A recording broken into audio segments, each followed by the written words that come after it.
കാൽവരിനാഥന്റെ കണ്ണിൽ നിന്നടരുന്ന കണ്ണുനീർത്തുള്ളിയിലൊന്നെൻ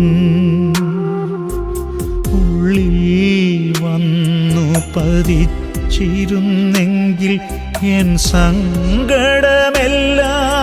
അകന്നേനെ. ദൈവസ്നേഹമെന്നിൽ